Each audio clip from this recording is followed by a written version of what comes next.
Warning. This episode of It Takes a Village contains massive spoilers for Expedition 33.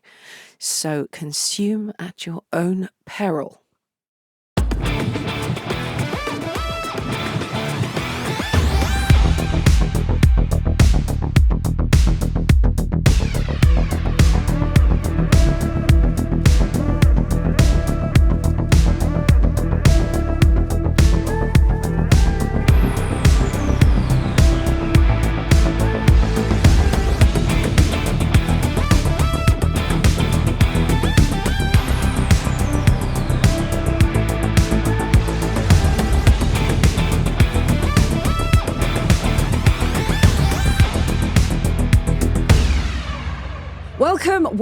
Welcome to It Takes a Village, the show where we shine a light on the often unsung heroes who make our games. Today we have a very special guest, and just to warn you, there's going to be a lot of spoilers for Expedition 33 and for Baldur's Gate 3. Haha, surprise! So buckle up, Buttercup, it's going to be quite the ride.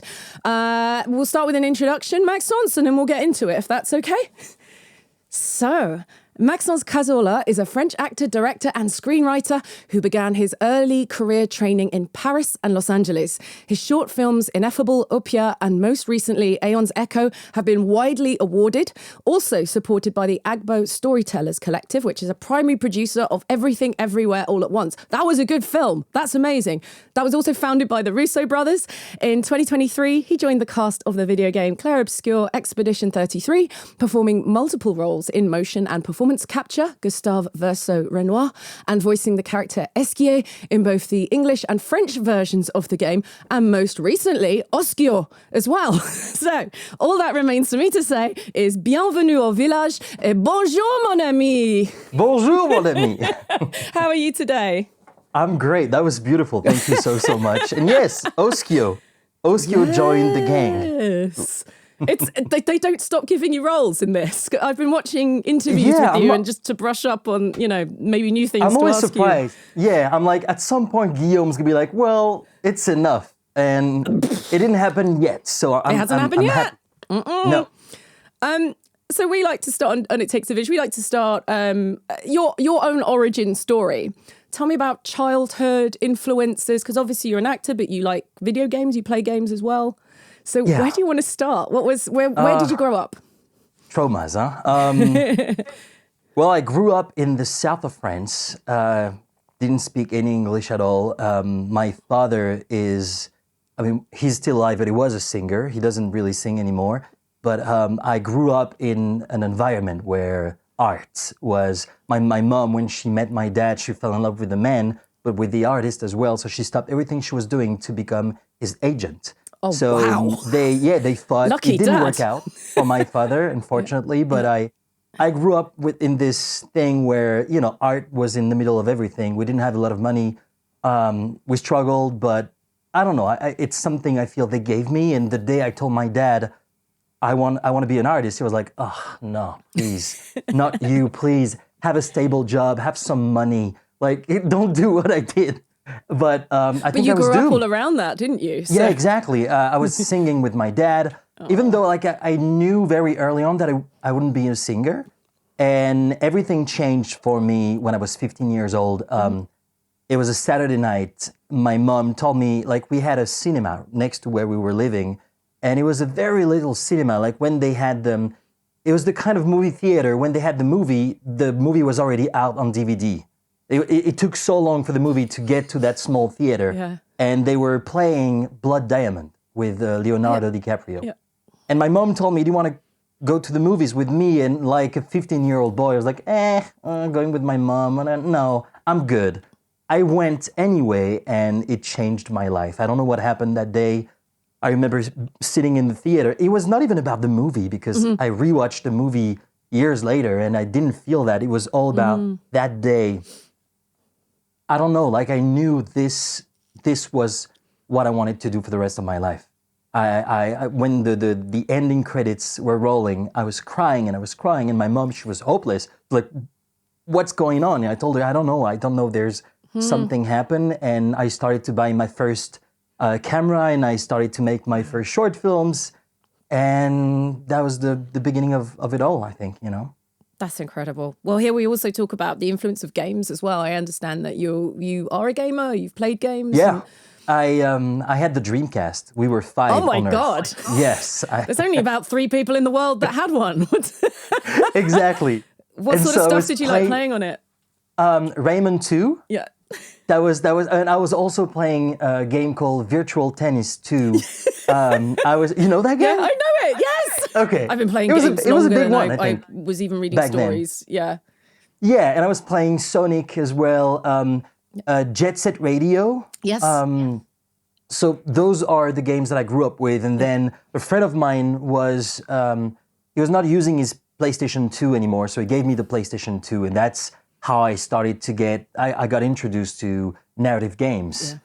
Yeah. Even though you could say Rayman 2 is a narrative game, but I mean, like, you know, with so the proper... what really stood out for you? What was the first time you went, hang on, there's acting in this? Uncharted 2. Yeah, that's fair. Was, As a caveat, I met Nolan North at a convention recently. He's a classically trained actor. Just putting that out there, like stage and screen and all of that. There's a whole sort of voice actor bias, and it's like, oh no, honey. But I think it's funny because, like, and did his own mocap as well, actually. Really? Yeah. Oh, nice. Yeah. No, that was incredible. The entire train introduction, even like later in the game, there is something. I don't want to spoil it if people didn't play the game, but there's another moment. They are on the train, and it's amazing. I don't know. It's just I was like, wow. And then it got better and better, and then I feel like I got stuck with narrative games. I don't really play multiplayer games. Not that I don't like them. It's just that what I like about video games is the immersion. In like for a few hours a day, I can be Nathan, and I can be in all those places, and I can be this great explorer and seek treasures, and this, like The Last of Us, God of War, like all those stories where I can just disappear. For me, it's the same with movies. You know, like for 2-3 hours, no matter how long, you can just forget all your problems and get to experience those lives, those adventures, and it's just incredible. It's wonderful, isn't it? I just love in our lifetimes that how far narrative has come to the point where, you know, there's accessibility options of playing in story mode. In which case the combat isn't too difficult. You can just enjoy, you know, I noticed that playing Clair Obscur. Thank God, it's a lot to take on. This is someone from Baldur's Gate 3 is going, it's a lot, you know. I played a lot of Final Fantasy back in the day, so it was familiar, but, you know, you've got this whole new, all this terminology that I imagine maybe you weren't so au fait with, because you're just doing everything. But I mean, like, you know, things like Lumina versus... Picto, and that maybe that might be something you said a couple of times but didn't realize. Yeah, it's one of those things until the game comes out and you see it all come together, you go, oh right, okay, that's how it works. So I'm glad I was able to play it on story mode because I don't have all the time in the world to get good. When you Uncharted 2, did a light go on in your head, like I would actually quite like to be an actor in a video game, or was that not later? At all? Like, to be completely honest with you, until 2 years ago, I didn't know you could be an actor in video games, because it was like it was me with my dream to make movies or TV shows, whatever. Like, be an actor in all those things that I grew up admiring, and you know those universes that I want to be part of. And for me, video games, like I didn't even know. I was not even interested in the actors, even the voice actors. Like I had no idea. For me, that was. It was crazy because on the first day of shooting, I realized, I was like, oh, this was a dream I didn't know I had. Because I just had no idea. And also in France, we've got this, everything is dubbed. Yes. So the voices I played with, it was not Nolan North. Yeah, it was the guy who also voiced Johnny Depp. Oh, that was the same voice. That's so right, you have dedicated actors for certain. Yes. So for me, Nathan Drake is Johnny Depp. Johnny Depp. That's amazing. Somehow. That's incredible. I love it. You got it. Yeah, no. It wasn't until Mass Effect and the option to play a female shepherd. And I went, oh, Having played every narrative, I've played all the Assassin's Creed Brotherhood really, really stood out. You know, sorry, the second one, I can't remember if it's Brotherhood or not. But the first time you meet Ezio. Ezio is the love of my life. He is a lost Shakespearean character to me. Like just that opening sequence when you just get the whole meat of this character in a couple of minutes. And I was like, okay, they're ready for acting. I was doing my classical training in London, but it still didn't click. You know, because the games appear, don't they? And this is, we'll get onto it, the fact that you directed the behind the scenes for Clair Obscur. My theory is that it's the lack of behind the scenes on video games as to why we're having, as performers who play them, we're having this disconnect. Whereas I know what a DOP is. I know what a best boy is. I know what a gaffer is. All these things that I will never do, but I know what they are because I grew up watching behind the scenes on movies because they were on DVDs, or if you're really old like me, they were Saturday morning shows on TV, and you could find out, like every Spielberg film, it seemed, had a behind the scenes. I know people that went into props because they saw how props were made on the Lucasfilm stuff. You know, it's really powerful, and I hope, I mean, I've looked at the view count. I think it probably will catch on, but I hope it does catch on, that more behind it. And this show is an attempt to do a behind the scenes in my own way. If I can't be in the room at the time, then the idea is to have a chat with you and find out all about that. Okay, so let's go back to acting specifically. Yes. When did you decide to train as an actor? Because I know you've done some of that in Paris and in Los Angeles. I didn't really train. I mean, early on, I took my first camera.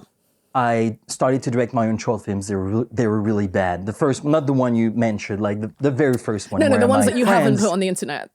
Yes, my family, and we would screen the movies at the end of the year. We would invite the entire school, and we would put some Hans Zimmer music on it. Like it was never too big, you know.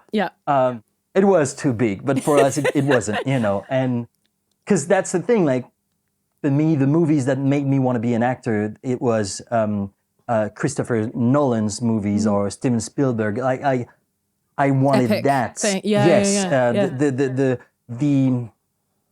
The right word is the enchantment. I don't know if that's the magic.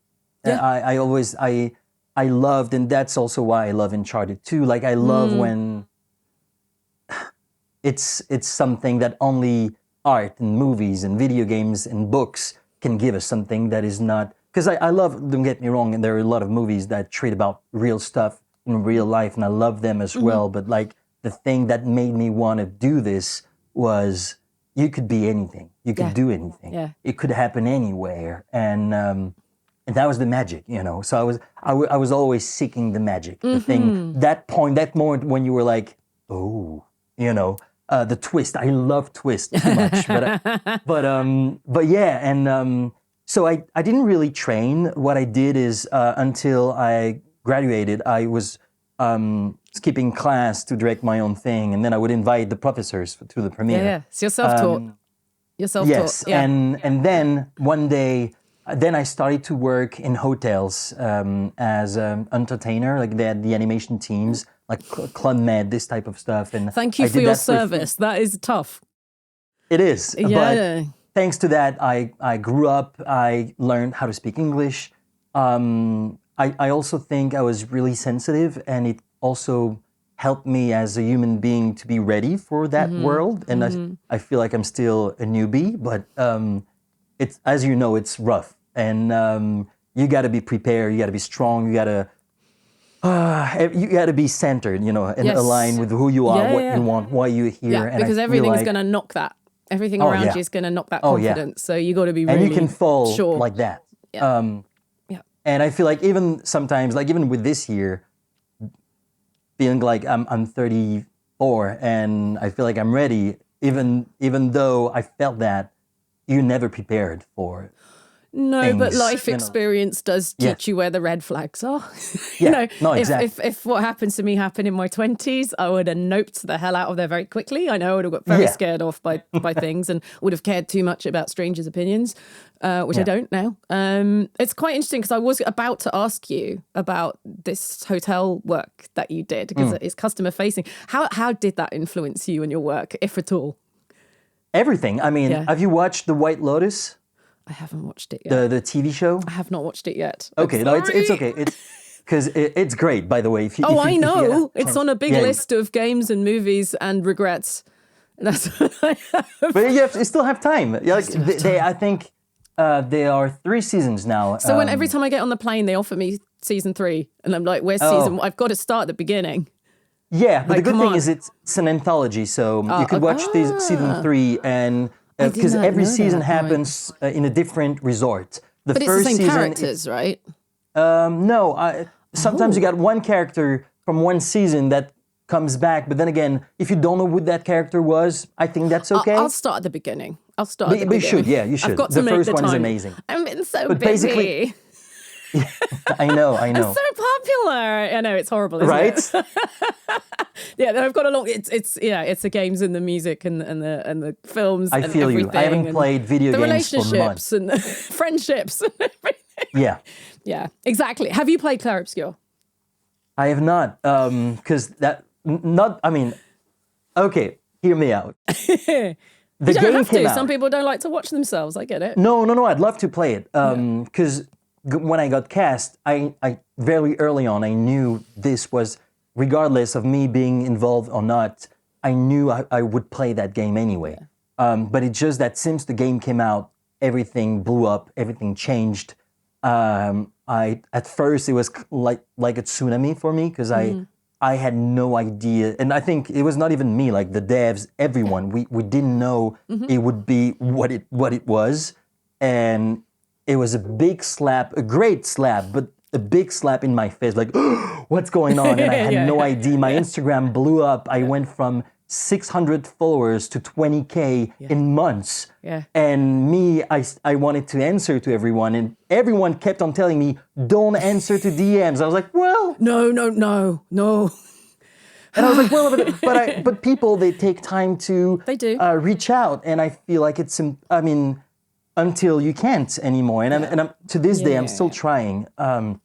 But yeah, it was all day long, Clair Obscur, and I was, like you said, I was directing the BTS. So I was all day long working on Expedition 33, and the 1 hour I had at night, I couldn't play the game. I needed to do something else, to think about something else. And honestly, since April to this day, it's been like that. Yeah. And I'm not complaining. It's just that... I imagine the hype train, the BG3 hype train, I would say hardcore was about 2 years. So you're not halfway through yet. So do enjoy it. Oh, wow. Okay. Thank you for saying that. I thought I was done. I was like, right. No, every time you think you're off the train, it's still going. And you want to hang on because that's, you only get to do it once. So, I found myself quickly streaming Baldur's Gate 3 because, and we'll compare because I think it's quite interesting. A very different processes and how they worked with the actors, I think, from what I've seen watching you behind the scenes in interviews talking about what you did. But, similar results, very love for its narrative. So, that's all great. Yeah. So, very love for its narrative. And that's what's going to, and some of the same actors are in these 2 games. So you've got that link too. And I think until the next thing comes along, and it could be a couple of years. I thought it'd be Velgard. I thought Velgard's going to come along, just knock us off because, I played Dragon Age and how popular it is. And it didn't happen. I thought that Starfield would knock us off. Didn't happen. And as I said, you sort of just wait and it might be a while till that next big game comes along. Yeah. So try and enjoy it. Don't answer the DMs. But I started streaming because it was that was my behind the scenes at the time. Because we shot out of order. I believe you shot chronologically, but we shot very much out of order. So first of all, I got to see how it all worked together because obviously I'd only seen things from Karlak's perspective and I wasn't shown visually what the world looked like. It was very much described to me. So I was going, wow, this is amazing. Okay, that's how that works. That's what that was about. So it was jogging the memory and that was a way for me to talk about what I did. And then I think I did 4 or 5 streams. I was doing a lot of inventory management and boring myself. And then I thought I'll stop. And that's where the idea for Village came along because I'm also very introverted. So it was a lot of attention. And I went, let's put that on someone else. So that's how that came about. That's why we're here today. So that's really cool. And I said, we'll get to that. But I'd love to. The streaming part, it's funny because... Have you been tempted? No, because people told me we would love to see Esquie play the game. And... What, in character? The guy That's a lot of work. That's a lot of improv.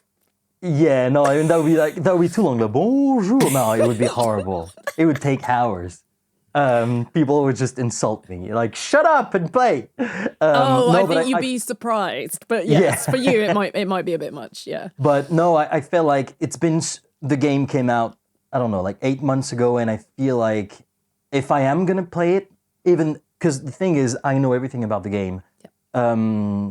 I hope I can still be surprised, like, oh, I didn't know. But the other thing is, I watch so many streams, so many videos. Yeah. I know all the cutscenes. So I feel like if I am going to experience the game, I'm going to try doing it and stream it. Yeah. So that's the plan. I think it's going to be February or March. I'm setting everything up right now with my Twitch channel. Oh, there we go.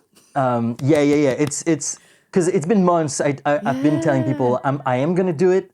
It's just that I just couldn't because it takes time. You need to play 2 or 3 hours a day, and I want to do this properly. Have a good quality of sound and camera and a good computer as well. So I'm working on that. Hit me up if you need any help because we've all been through this.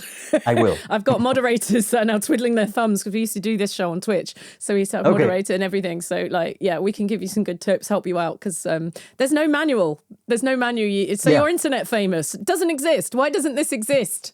It would have been very helpful, but I'm here now, so you can talk to me anytime.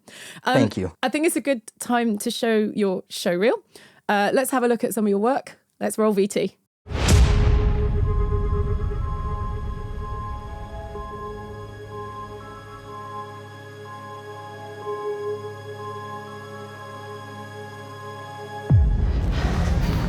Processing completed. Quentin. C'est quoi cet endroit? Oh putain. Oh, j'ai réussi. Pourquoi t'as une barbe? Regarde-moi, je suis là. Tout va bien. So, you want to try? Sure. Oh, God! Oh, my God. It doesn't make any sense! That's the point! Useless fat piece of shit! It's poetry. You know, heartache healed by headshot. It's their most sensitive album of all time, the best. Now listen closely. She's going to ask you one simple question. You will want to say yes with all of your heart. But it is crucial that you answer no. Whatever the question is. And what if I say yes? She will die. And you will end up like me. Look, I know this is hard to accept, but you have to believe me.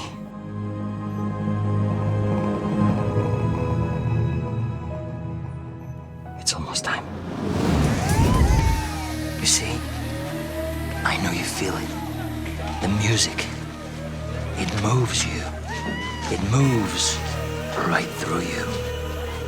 Okay, look, I'm not into any of that, so now just pay me and I'll be on my way.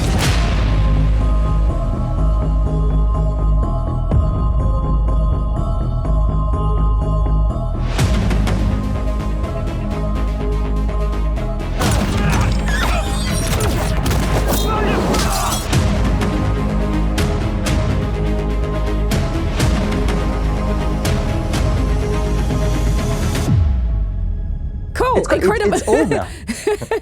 Is it old?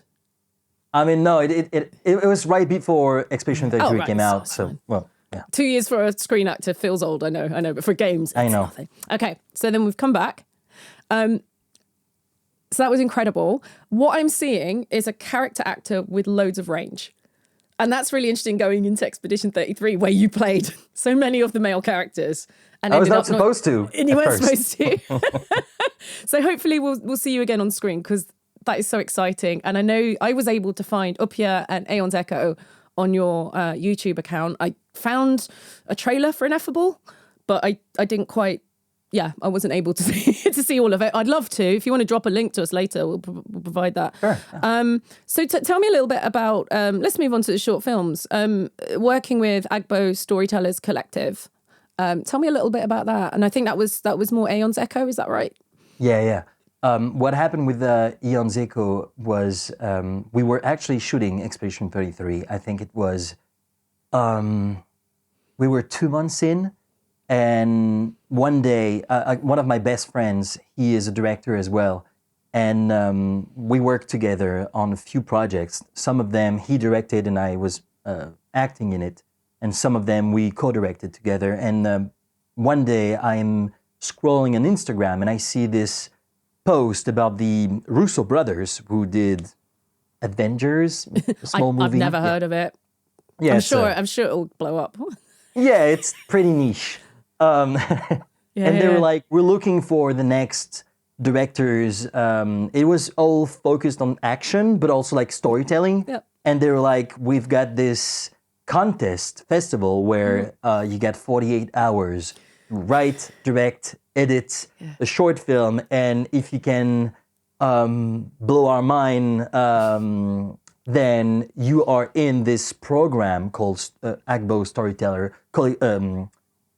Storytellers Collective, and basically they're kind of mentoring us. Yep. And I called my friend. I was like, "Well, that would be huge, like the Russo brothers." And Avengers Endgame came out, I think, 2 years earlier, and I was still like, I was really hyped, and I was like, this is what we need, because I felt like we've got everything. We've been training all our lives for this moment. We know how to make movies. It's just that no one knew who we were. Yes. And I feel like that was for many talented actors, I think the only that like, it's just that people don't know who you are. The right people don't know who you are. And so I told him, like, it might be hard. We don't have the money, but come on, like, let's be crazy. Let's do it. And if it doesn't work out, well, at least, no regrets. Yeah. And so I remember we were shooting Expedition 33 on Thursday and Friday. On Friday night, so what they do, they drop the prompt at 2 a.m. Of the night between Friday and Saturday. And then you have to send the movie at 2 a.m. the night from Sunday to Monday. Yeah. And I told him, shall we do this? And he was like, yeah. So we were shooting Expedition 33. Back then, it was just a small video game called Project W. We had no idea I was shooting Expedition 33. And I told the team, said, can I leave just a little bit early because I got to prepare for this content? And they were like, yeah, great, blah, blah, blah. Cool. I leave. And I tell my friend, I'm going to go to sleep at 10 p.m. so I can wake up at 1:30. And our deal on LA was... time, aren't they? That's why you're getting it at 2 a.m. Because my friend is like, me, if you want me to function, I need to sleep. Nice. So are you okay to write the story? You stay awake at night. You write the script. I wake up super early and I pick it up from there. And I was like, yeah, cool, let's do it. So he gets an Airbnb for me next to our location. Yeah. I try to sleep, but it's impossible because I'm too excited. Yeah. So I don't sleep, and 2 a.m. and the prompt is time. Like time, whatever. Like it can be time travel, time crunch, like the time that passes, like whatever related to time.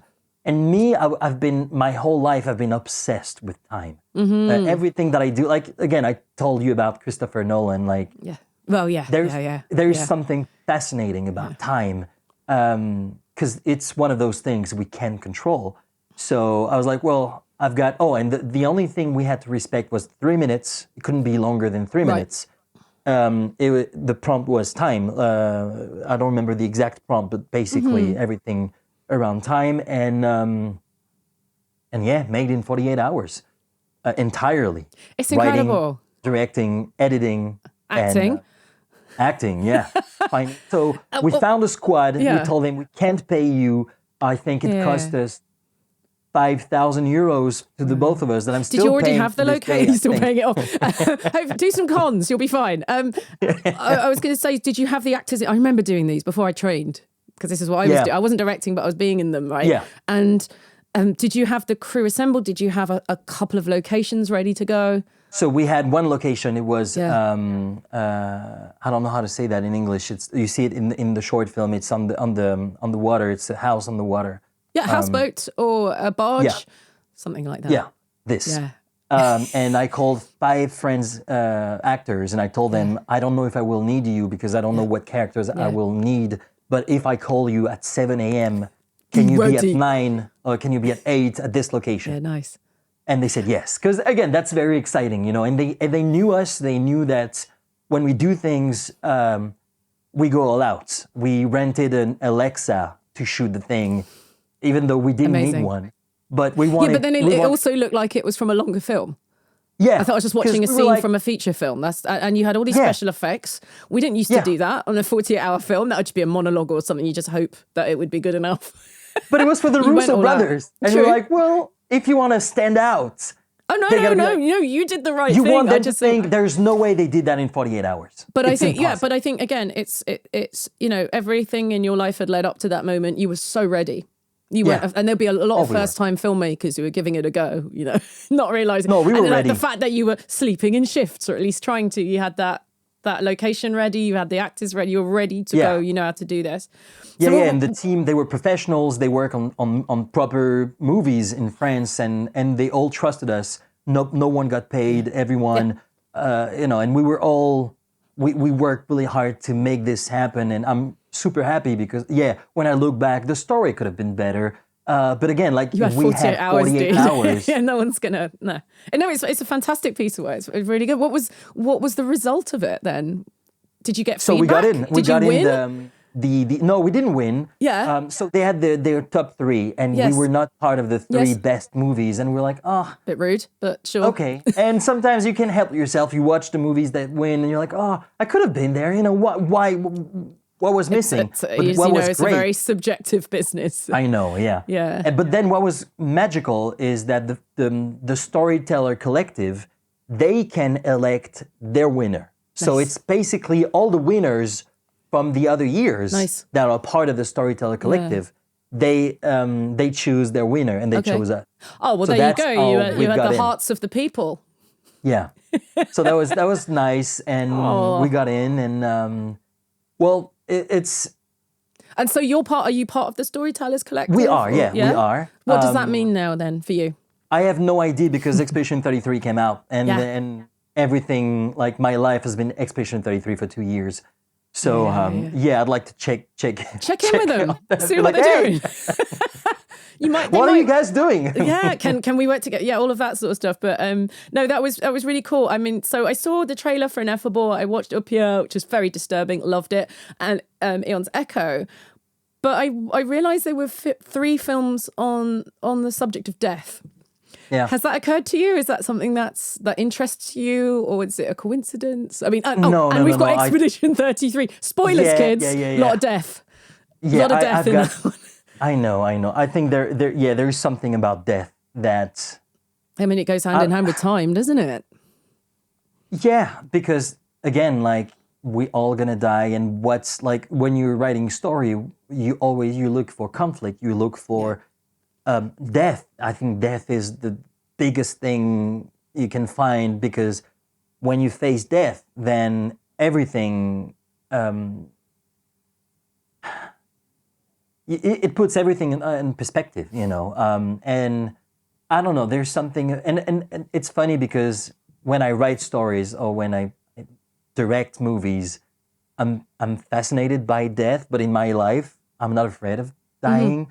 I'm not that obsessed with death, but I feel like... No, but it's probably because you have an outlet to explore that you're not fighting it. I mean, a lot of people in the West, we hide from it. And then when it shows up, it's a shock because it's something we don't think about. And I've played a character that's very much at peace with her mortality, by the end of... Said spoilers, so there. But, I've played a character that's very memento mori and sees the day and all of these things about making the most of the time and the quality of time that you have on this planet. So it was interesting spotting that. And then, obviously... the fact that Expedition 33 has so much grief and loss in it, I think, So no wonder you're such a happy boy. Grief is another one, yeah. Tell me about, before I move on, because we're going to get into Expedition, you know it's coming, and we've got so many questions about that. It's coming.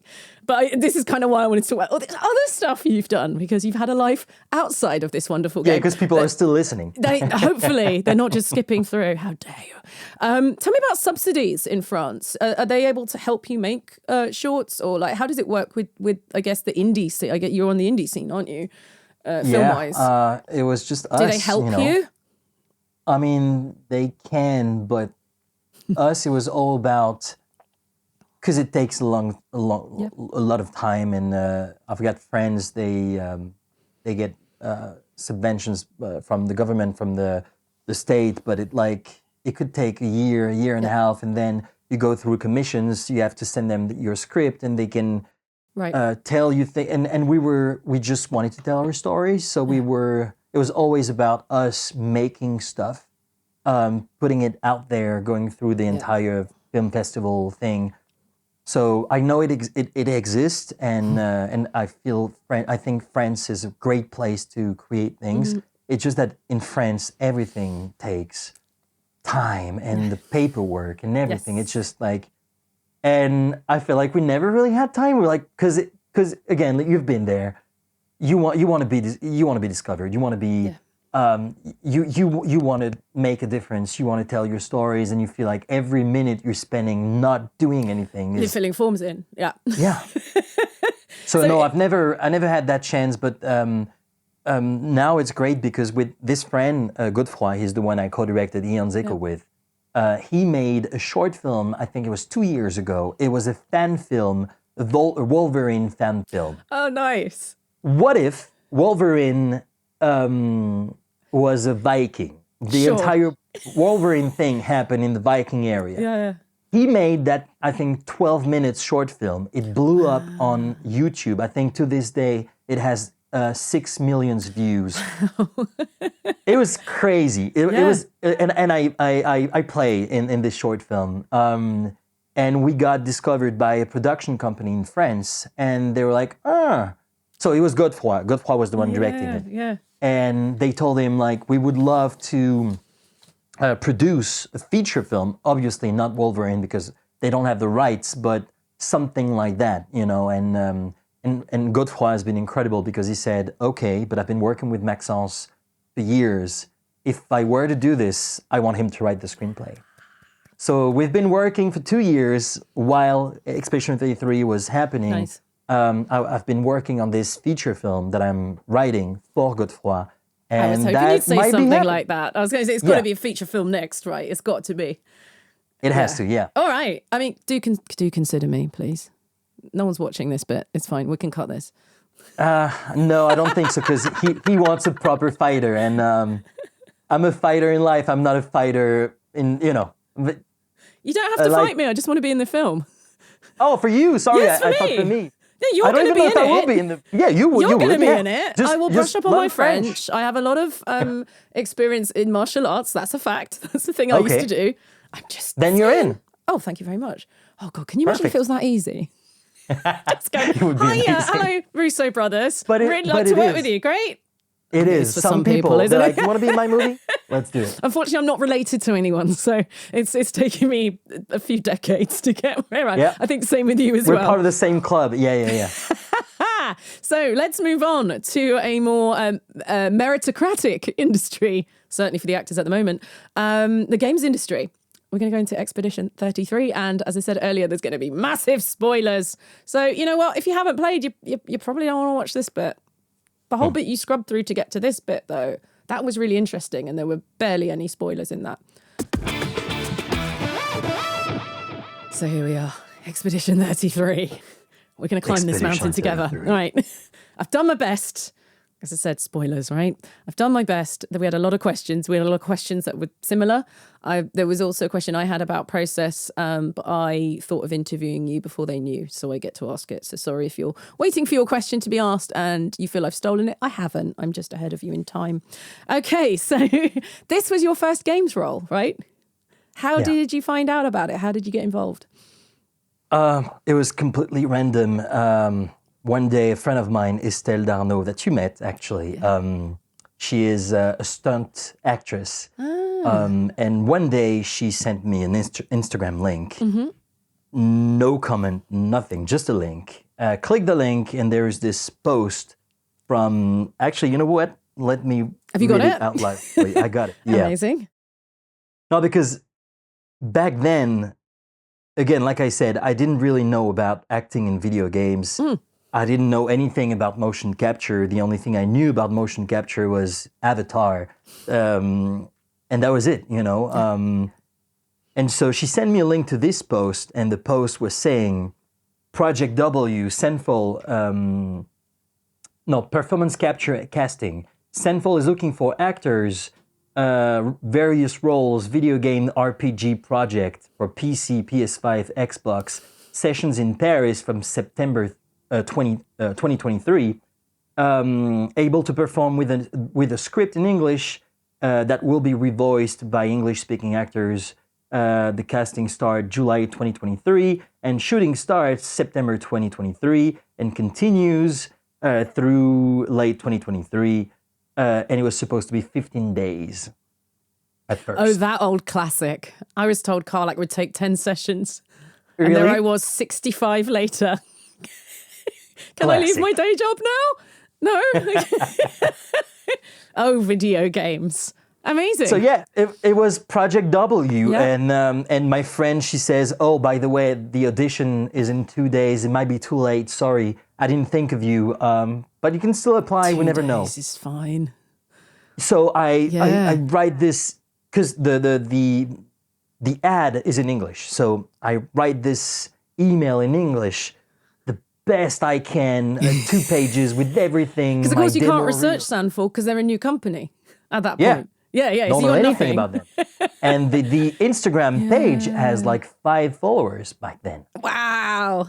Yeah. So I was even like, is this like this a real? real thing, or, you know, you never know. Never know. And so I send this email. 5 minutes later, I receive an answer in French. Yes, you can submit us.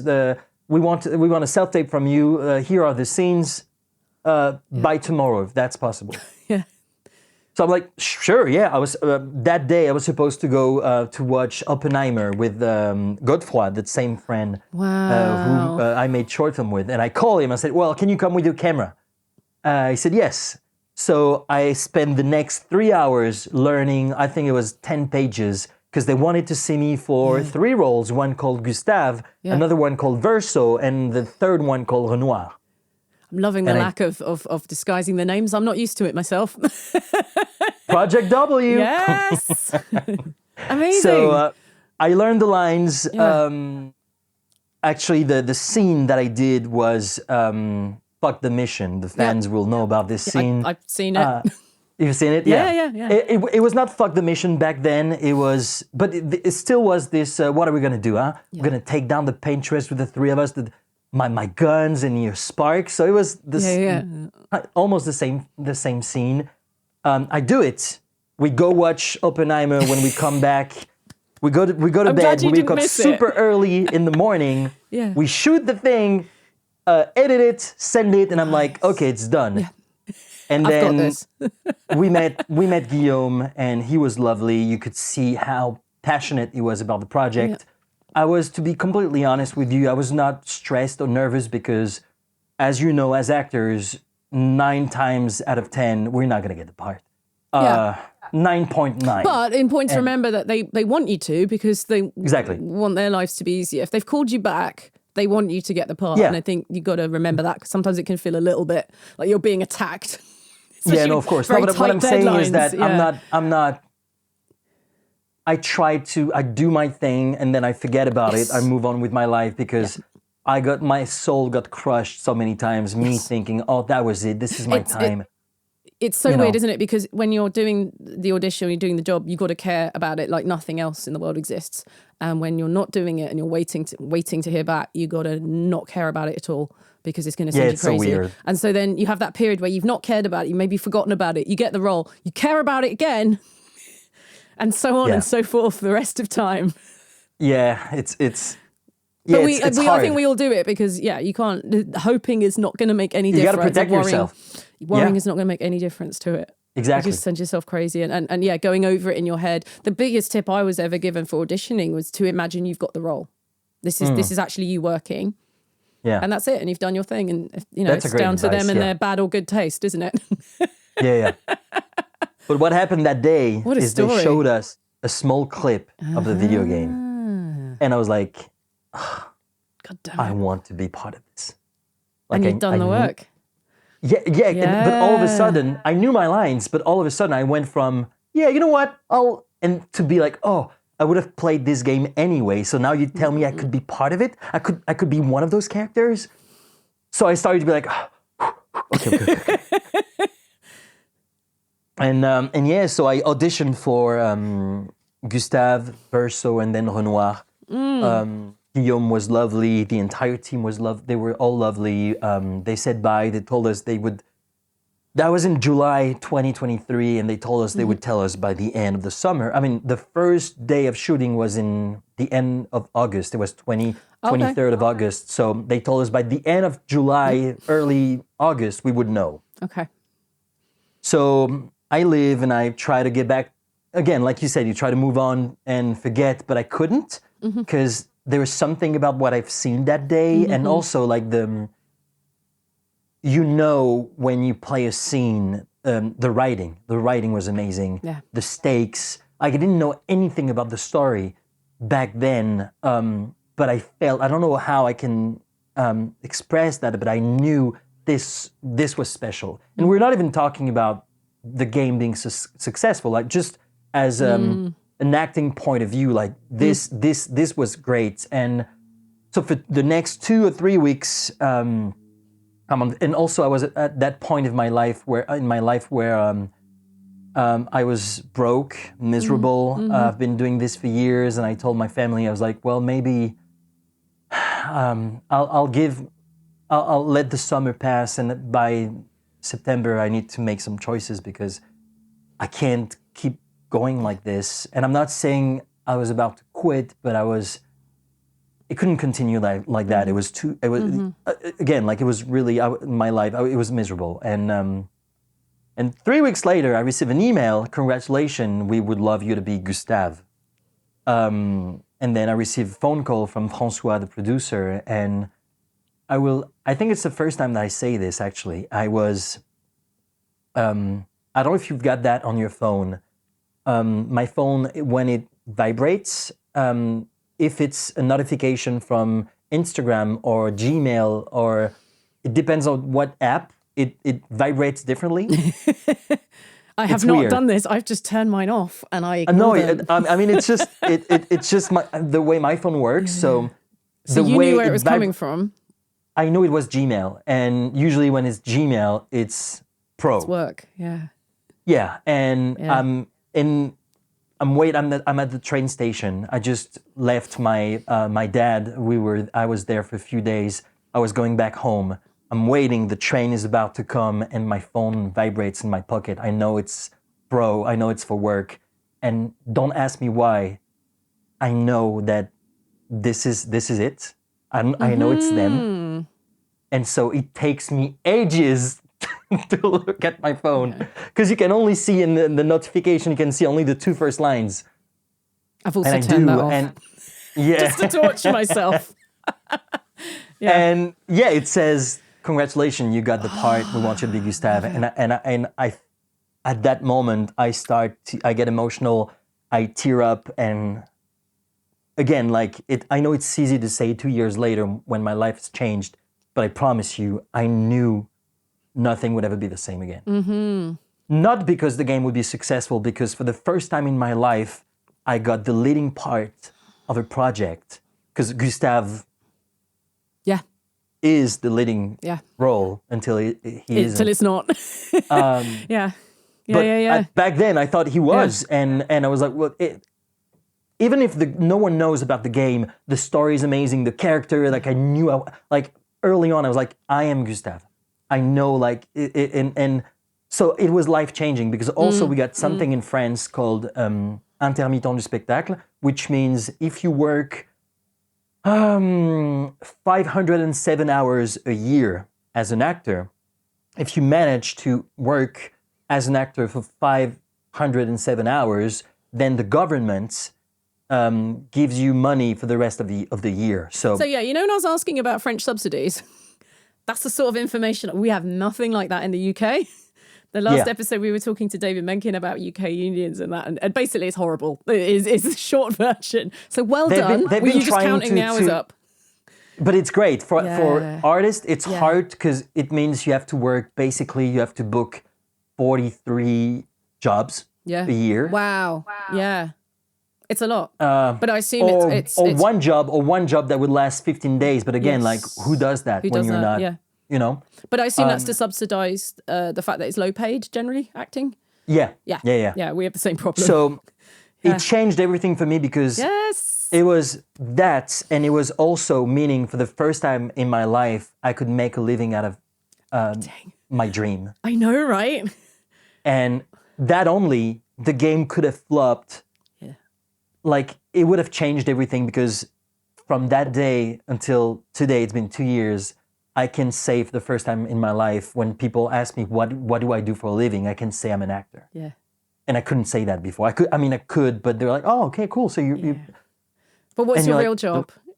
yeah. Yeah. And now, Yeah. Oh, like, congrats, dude. That's you really know, lovely and to then hear. that I was love just, this. yeah. Well, let me go through this then. So you were, I mean, obviously later you got all the roles you auditioned for, and I don't know if that was always the plan, but it was first Gustave, and you said in an interview that it was basically you physically, and then Verso, I guess, had to be different. And this is where a lot of the questions have come in about how you were making these men very different, and then obviously Renoir as well. Yeah. What was the process of that? Because a lot of people, again, think we have to train for mocap, I would say, for creatures, for animals, absolutely, for stunts, obviously. But when you're playing a human on 2 legs, not so much. Yeah. But then you're playing 3 men, adult men from same society and everything. Like, how do you make them different?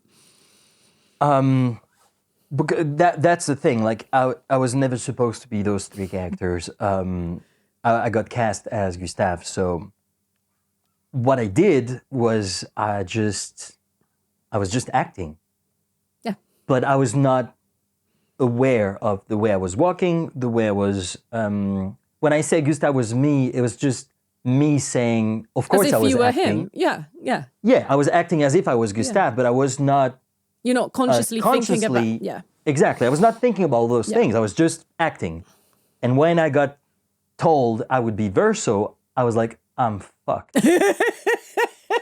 Yeah, I would have been the same. I would have been like, oh no. Because if I would have known, I something might have different. done things differently to make them really different. Yeah. But then I was like, I used everything because I felt back then that I gave everything with Gustave. I gave him everything I had. I gave him all my social insecurities, awkwardness, when he has panic attacks, when he knows, like for me, Gustave, when he says, he has this mission and he thinks he's the one that can break the cycle. Like it was me with my dream. Like everyone tells you that it's impossible and that you're not gonna make, and everyone that were before you, they didn't make it. But let me think that I'm the But one. I'll be different. That I'm that 1%. Like Yeah. I thought I at the end of Gustave, I was like, good. Now I can retire from acting. I did everything, and then they tell me you're gonna be that character. And even though someone else, I didn't know Ben Starr would be the voice back then. They knew very early on that Charlie Cox and Andy Serkis would voice Gustave and Renoir, but all the rest of the cast, they got cast after. Yep. So when they told me I would be Verso, I knew someone else would do the voice, but we had to make sure that it was 2 complete different characters. So for the first time in my life, I had to be aware of all my... Because again, like if I was acting as Gustave, I would have done what would come naturally. If naturally, by delivering the line, my hand would do that or this, like it was not something that I was... Not conscious.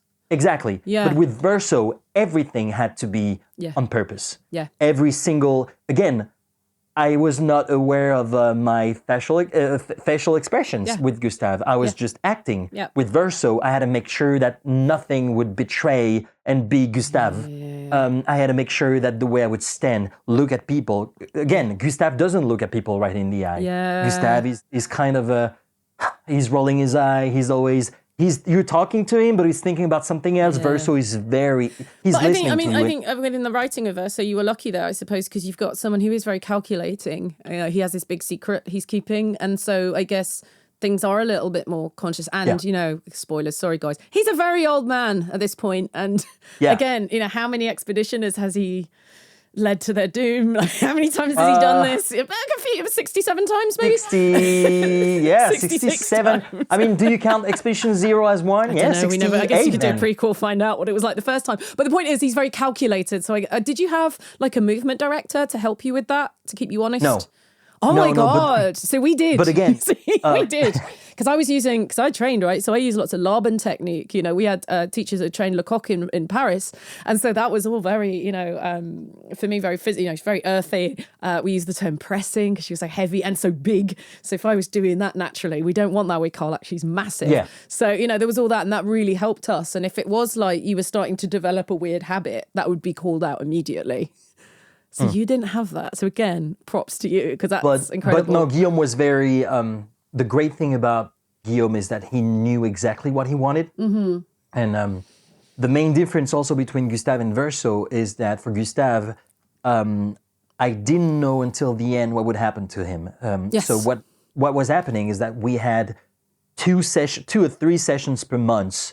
Then for the next 3 weeks, they would send us the next batch of text. So we would learn the next 70 pages, go back for 2 or 3 days. Wow. And so it was, for me, was like a TV show. Like I would learn. Technically it's know, more. You've I done a would lot know more. the It's like doing a next part of the movie story every along week. the line, And but with Verso, we couldn't do that because, like you said, Verso, everything he says, everything he doesn't say, is calculated. So we sat down with Guillaume, Gustave. We're still spoiler. Oh, we are so spoilery. We're good. Go for Okay. it. This would be impossible to lear- have this conversation if we tried to keep spoilers out of it. No, I learned that Gustave would die. I was in the subway. I was on my own. It was not even Guillaume or anyone telling me that. I was on my own. I was like, "Oh, cool! I received an email with the next batch. Let's see what happens." Gustave dies, and I was like, I was crying in the subway. People looking at me like, My character's okay? just died. And they'd be like, I'm sorry. I understand now. Yeah, and me thinking it was the end of my of the adventure as well, because I was not supposed to be there. So I was like, the girls, they're gonna keep working on this great project, and I'm just gonna be gone. Okay, and for Verso, we sat down, and I told. So how soon did they ask you to play Verso? Was it immediately on the back of, oh, by the way, your character's died? Yeah, we shot. Okay. Actually, So you weren't know too what? devastated for too long? No. Actually, wait.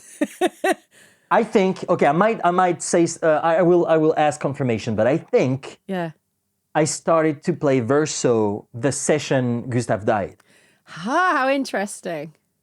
which was very hard for me because at You gotta first, and I switch said it. that in other interview, I judged Verso very early on because I knew very early on that he could have saved Gustave, and I was really mad at Verso, and I was like, well, how am I supposed to be Verso If you're mad at him. if I'm judging him? And that's why we sat down with Guillaume, and he had to tell me everything about the story. And when I finally had the full picture, I was like, oh, now I get it. Yeah. Now I understand Verso. I don't have to agree with him. I have to understand who he is, why he does what he does, and don't judge him at all because I feel like with Verso, it's very easy to go to hate him or make him the villain. Yeah. And I wanted I was never supposed to be the voice, but I wanted, because I think Verso more than Gustave, I would say 60 or 70% of Verso is nonverbal. Oh, Everything about that boy's Verso still subtext.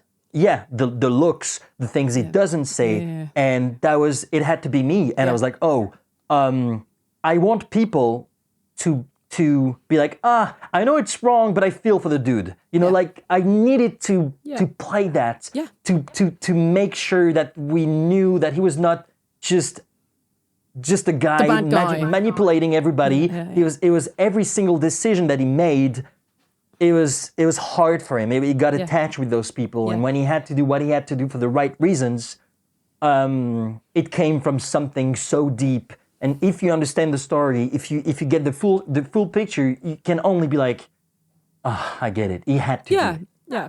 Because it was the most selfless thing. Yeah.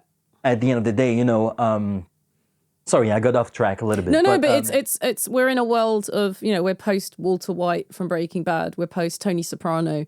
We have these very grey area, I guess you could either call them anti-heroes or antagonists, but we have that in the culture now. We are more interested. I mean, no one thinks they're a bad guy. Yeah. Right? They might have to make decisions. Maybe they can't sleep at night, but you're always trying to better your own situation. And that might be a terribly selfish thing to do in certain circumstances. And I think that's where Verso sits.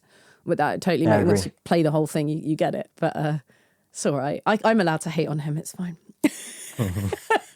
It's like, how dare you? So when go to Renoir, did you know that Andy Serkis was going to voice it when you were doing it? Yes. Was that a bit of pressure, him being famous for the whole mocap thing? No, Just a little pressure? bit? What? Andy Serkis, the father of motion capture? Are you kidding? No pressure. Not at all. I quit. For Renoir, it was a bit different because another actor played Renoir for one day. Yeah. He came on set for one day and he did all the mirror Renoir. So it was all Renoir until Act 3. Yeah. And he's here for just a few scenes. Yeah. So the actor that did the other Renoir was there. It could do everything within a day. And then I did Renoir, real Renoir from Act 3. And which was, I think, great because I didn't have to copy what the other actor did because they're not the same person. Because Mirror Renoir is the projection of Aline. Yep. So he's not real, and you can. And I think it's even better when you see the real one. When you see it, he's not that wicked, and he's much more. He's a father, and again, I want to stay. I know we're in big spoiler territory, but I don't want to give. You're allowed to have an air much. of mystery, Maxence. Did you meet him? Have you met Andy? I have, yes, at the premiere in London. Oh, nice. Yes, I was a 15-year-old boy. Hopefully he enjoyed your performance. Yeah, but again, I feel like that night was very special because he was in front of the photo booth and people were lining up to take a picture with him, and I was like, because the producer of the game told me, go say hi, and I was like, well, it's just like, hi, picture. Yeah, you actually want to have a bit of a conversation. Yeah, and I was like, I don't want to, it's okay. And then the producer like, no, we're going. So we went there, and he was like, well, this is Maxence. He did the motion capture for you. And I could see, I was like, oh, great to meet you. He's been very nice. And I could see the girl from the PR was like, rude. There are people. So he was like, oh, well, great to meet you. And it was very, very quick. Yeah. I hope one day I'll get to sit down with him. And I haven't met Charlie Cox either, That's wild. We'll get on to him. But that's wild that even not. It'll happen. He's a busy boy. It will, I get it. at some point, yeah. And then after this, you get a voice-only role. Beloved character Esquie. What happened? I don't know, because I did those things. I think he's so different because he's a non-human character as well. So I think it was a year. After a year, we were done. We were done shooting the mocap, and then go back to my life. And I'm like, all right, you got this. I don't know if you had that micro depression after this because you've been doing the thing you want for a year, and then you're like, oh yeah, after the job's over, always a little and you're like, after. what am I going to do with my life now? Because the game's going to come out in a year, and again, it was never about being successful game of the year. Like it was just a small game. And you do your best. You do your best. I loved every single of it. Yeah. The two other actresses, Estelle Darnaud and Charlotte Hopfner, became family because we would spend so much time together. We would cry. We were crying in every single scene. We were, that's the other thing. Like we were always. You have to get naked in front of the. I mean, the mocap suit is very unflattering. You might as well be. No, but I mean, like emotionally naked. It's not that kind of genre. No. No, but to be in a safe place to Absolutely. be able to. But you got all that time together. That's what's really wonderful about that. Yeah. You got to build those relationships. My Yeah. light's just gone. Whoops. So I'm back home and I'm like, all right, back to my life, I guess. Let's see what I can do next. And I receive a call from Guillaume, and he's like, hey, remember Esquie? And again, we did only the cutscenes with the performance capture. So in the cutscenes, Esquie must be there 2 or 3 times. Yeah. You've got the first time you meet him, and then 2 or 3 times. So for me, Esquie was just, and what was funny is when we were doing the mocap, they would always ask, oh, who wants to be Esquie to give the line to the other actors? And I was like, oh, me.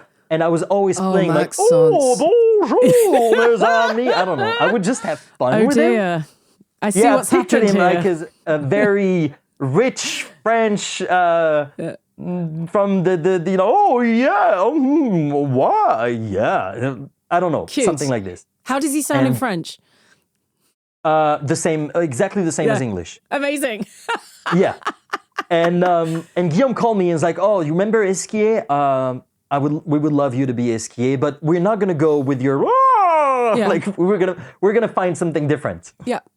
And I just got honored. I was like, because I think that was the other thing.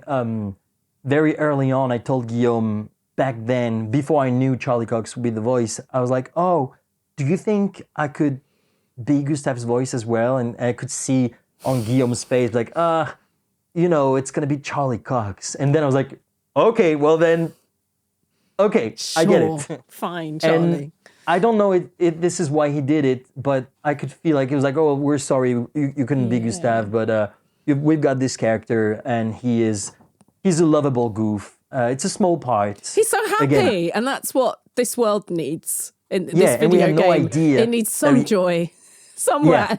Yeah. They make us wait so long for it.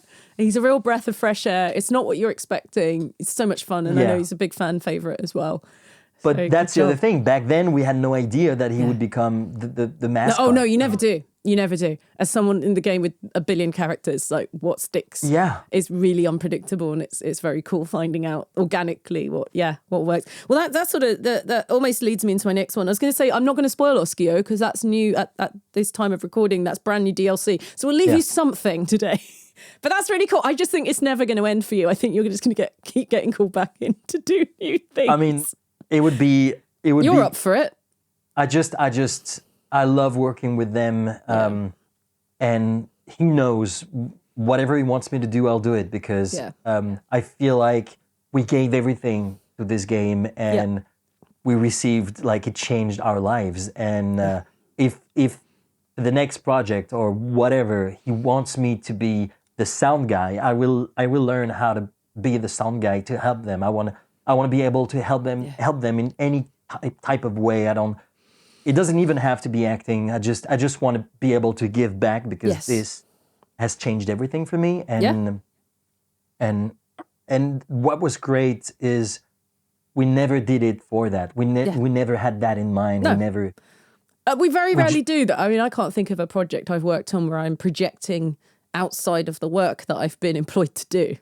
Yeah. If I do this, it'll be a hit. If I do that, it won't it's something be. big, Yeah. it's something that it will be huge. Okay, so talking about giving credit where credit's due and looking out for each other and giving back, you have directed the behind-the-scenes footage that's now up on social media, YouTube. Go watch it. It's absolutely fascinating. You worked very differently to how we did on Baldur's Gate 3. I've spoken to the chaps from Kingdom Come Deliverance as well, and they work very differently, and every studio works completely differently. And you're going to get this at cons in the Q&As. You'll get asked as if there's one way of working, and I always caveat that with like every studio is completely different, and even when it's just voice only or it's animated, like every studio is completely different in the way they work. So I'll go into that. So let me just get this straight. Did they give you some art of the character before you start, a character arc maybe? I guess you had the scripts in order as well. Yes, we got the full. Sorry, we got the full lore of the. We actually got the full script. It was just Act 3 back then it was not written yet. They were still working on Act 3. Yeah. So, but yeah, the we got everything. We got. I think it's something that very few people do. They would always show us the next session. They would show us what we did last time in That's good. game. Yeah. And 'Cause you have and those, they would what, even, 3 weeks they off would even between- send us that on WhatsApp. Yeah.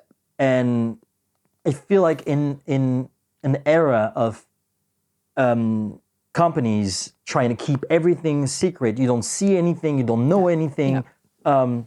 Seeing those people, they were so happy to share everything.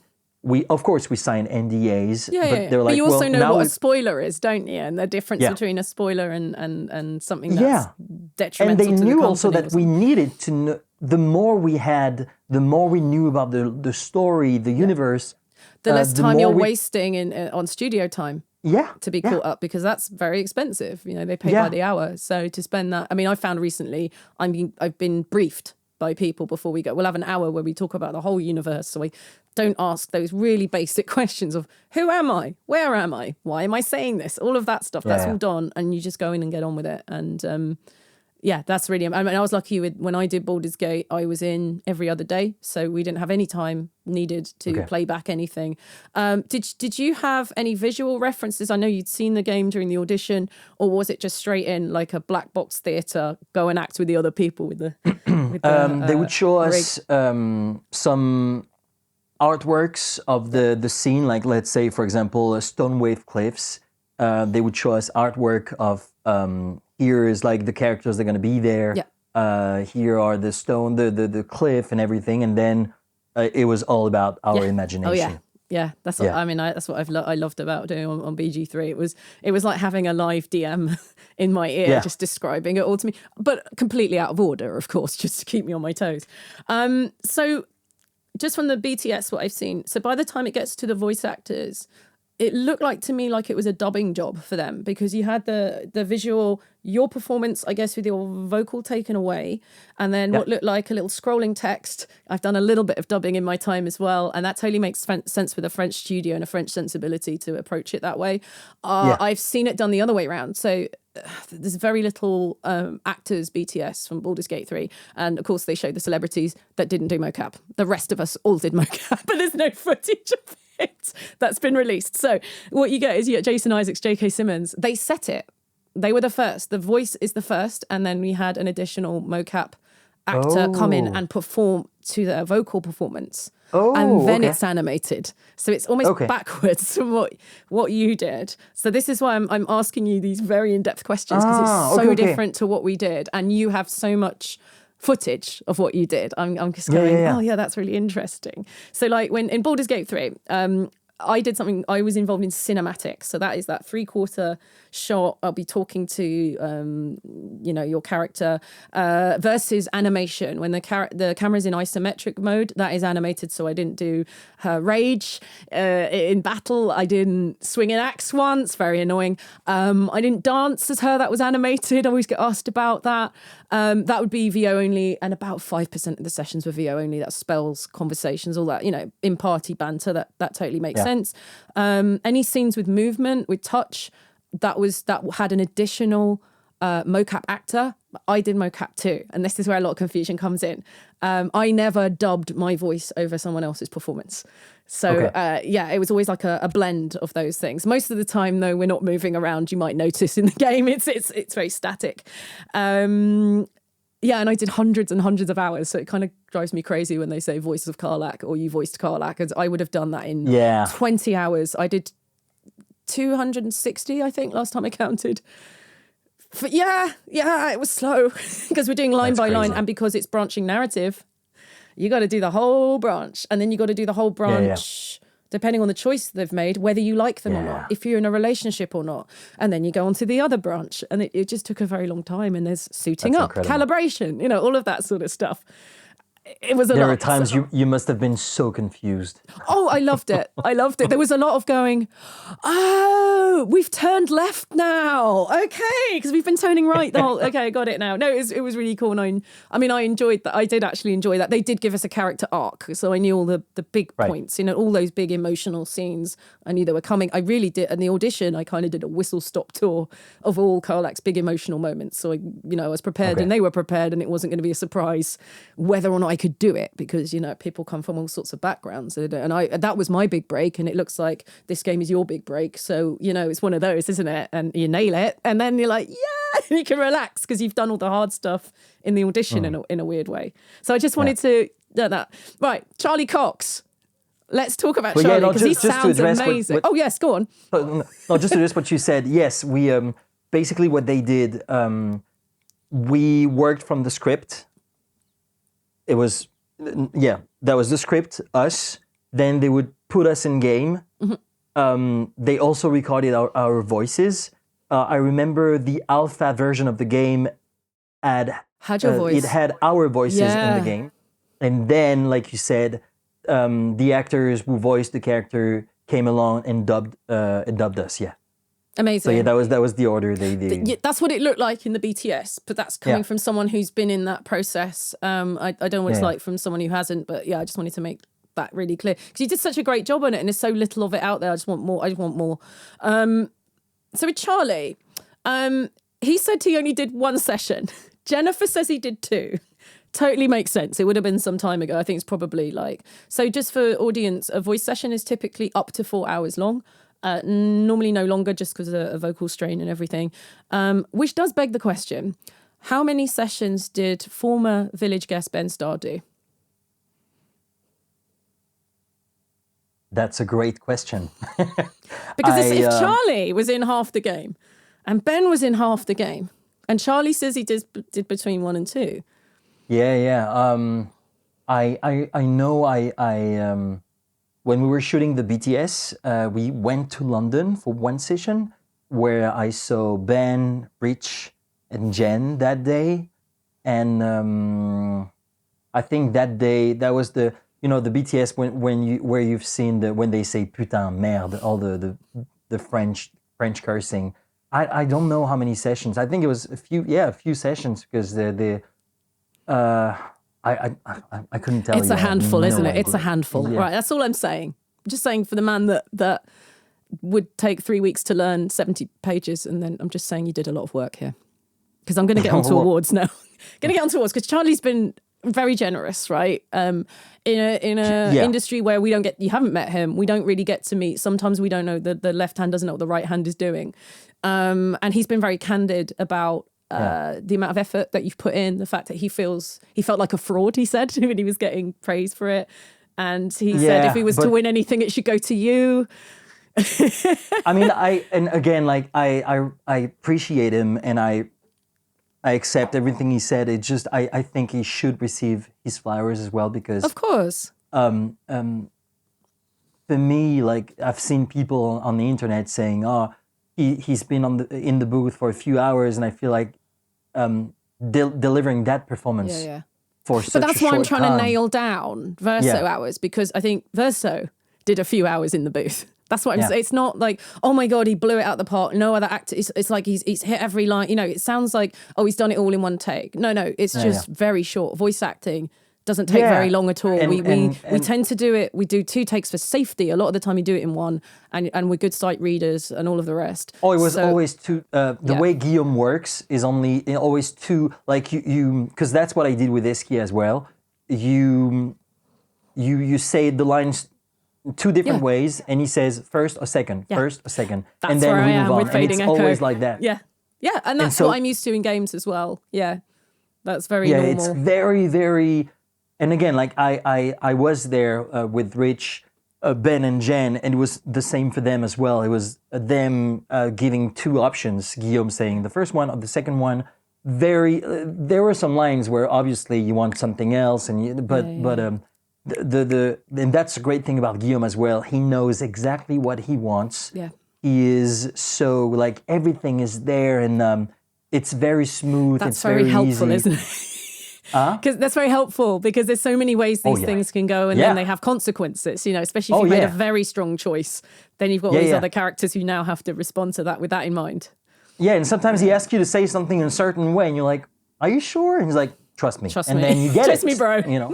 Yeah. I totally get that. I always respect that hierarchy with the director, because the director sees all, and I feel like a mere, chess piece in all of this. So yeah, I've not been proved wrong or anything. So I absolutely go with that. So this whole situation reminds me of Alan Wake 2. When Alan Wake 2 came out, Remedy were putting up Matthew Peretta as the voice and Ilka Vili as the body of Alan, both together for awards. And for something like DICE, that works. DICE has outstanding achievement in character. So when I was up for it, Sarah Bayless, who's the dialogue writer for Karlak, was also up for it. It actually put a lot less pressure on me, it felt, because it's like, it's the character that's being judged, not my acting. It's a whole team effort, maybe one of the animators as well, all of that sort of thing. That works for DICE, but in my opinion, it split the vote that year. It was the year that Old Baldur's Gate really dominated everything. But I think BAFTA doesn't allow you to put two actors up for the same role, and I do wonder if they should start revising that. If narrative games are going to be this involved, and the mocap person is going to give so much soul to it, and we know that, and thankfully, the behind the scenes shows how significant that is, that performance. Some people just think it's data. We're having to argue, with AI and everything. They see performance roles, only people who only work in performance capture, as data. And I think, it's the breath, it's the soul of the character. And I think those two things go together. So yeah, absolutely agree with you. Charlie Cox should get his flowers, and so should you. And I think you should be up for the same things, which means you're going to win all the awards in my mind, because the boys are going to win. Yeah, I mean, with all the award stuff, I think I made my peace with it, because I understood how the industry works, and I'm okay with it. I think what really, the two things I needed, and again, don't get me wrong, getting awards is great, and I would never say no to it's people marketing. Recognizing it, acknowledging it isn't. your work. Yeah. But the two things that I received from that game is first, like you said, Guillaume, the fact that he kept on calling me back, the fact that he trusted me with those characters. Again, I owe him, and I thank him for, I don't know what he saw in me, but I've always wanted to do that. And he just gave me a chance to, for other people to know. And that's the second thing. I've seen so many comments and on the internet, and people saying, like you said, that I should be out there as well. People saying that you get our award, and I don't know. It's just at the end of the day, I feel like the people that play the game, thanks to Guillaume, because he allowed us to post the BTS on our socials, and there's so many video games or a company that would have said no for obvious reasons, and the fact that he said very early on, you can post, you can show your work, because at first for us, it was not about making a statement of, we did that, we deserve to, it was just us saying No, but I think you should get your flowers. No, of course not, but it was us saying we want to work. Because that's the other thing for me, I would, if you tell me as long as I get to work after that and keep on doing what I love, I don't really care about the awards, because like you said very early on with the film festivals and stuff, you could put two different juries from one year to another. They would never give it to the same person, because 100%. It's very subjective. It's incredibly, I've been on juries, it's really hard to predict actually how it's going to go. The conversation in the room versus how they vote, very different. Yeah, and so for me, the way I see things right now, I love what DICE do, because again, it includes it, because we are a team. Verso is Verso because of Ben and me and Jen and Guillaume and Alan, who did the character design. It's because 100%. we don't know what worked. Even for Gustave, it's not one person, is it? That's, no, it's not one person. And again, if it's Charlie Cox that gets the win, again, we all do. People might not know about us, but again, when Charlie did what he did, he didn't have to do it.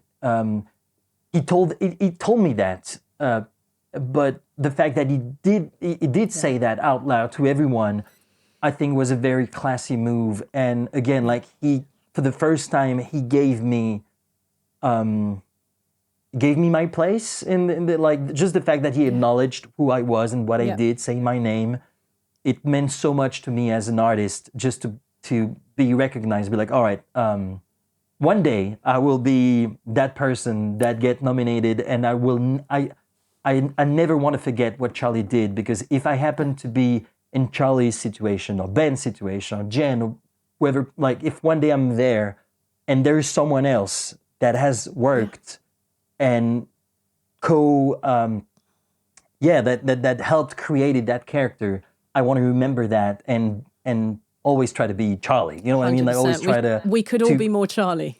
Yeah, to give back, because it's important. Like you when you're an actor, I feel like even in movies, you are there because there's so many people that made sure that you shine. 100%. And again, I know it's hard, and people are like, but then you should give an award to every single person it's hard to do it. And that's why I told you, like, I made my peace with it, and I'm okay not being out there, because I know that it requires people in the shadow for someone to shine. Of course, you know? But what I'm saying is the requirements of narrative-led games have changed a lot in the last 5 years, I would say.